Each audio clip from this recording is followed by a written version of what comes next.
It is time to kick off our brand new series, Extraordinary Earth. We're exploring 20 of the world's most fascinating and vulnerable places in 2020, celebrating the upcoming 50th anniversary of Earth Day. We want everyone to understand how our changing climate is affecting the planet. We want to separate fact from fiction. And Ginger is live at Victoria Falls on the border of Zambia and Zimbabwe. Good morning again, Ginger. Good morning to you, George. You know, Mother Nature is showing off, but she's also showing us something. Can I give you a look at these waterfalls from our drone? Because it really is spectacular. The world's largest sheet of falling water. You can see all the way down. It stretches more than a mile. The mist that comes out of this powerful water diving into that ravine can be seen for 30 miles around. But there is one angle that I can only get so close to, but I can show you with another camera. Come with me here as I get sprayed by this mist. That drop-off, where you're gonna see a rainbow, just showing off for you, is 354 feet. Yes, it is stunning. But it was also stunning what was happening here just a couple of months ago. Perhaps you saw this photo. It went viral, and the headlines that came along with it said that Victoria Falls was down to a trickle. Victoria Falls drying up. Well, we're here to set the record straight. It's obviously alive and well, but it certainly has an important story to tell.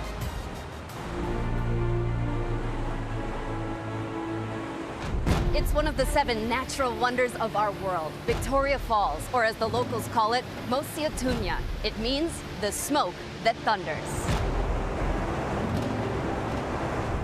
Joining us, National Geographic photographer Nicole Sebecki, who has been documenting the effects of climate change in Africa. The falls are glorious, they're beautiful, but they're not just eye candy. They are a life source for this region. They're really a barometer for the health of this ecosystem.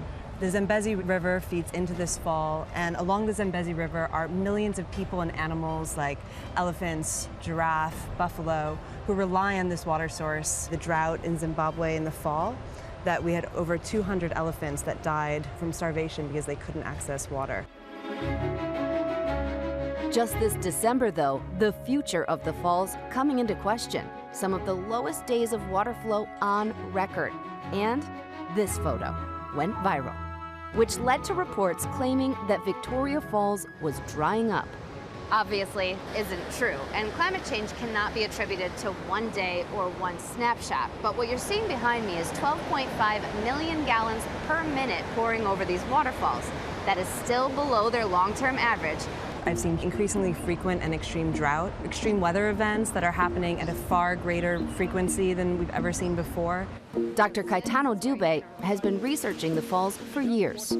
He found that while annual rain totals haven't changed much, the drier, hotter seasons have gotten longer, and the wet seasons have become more intense.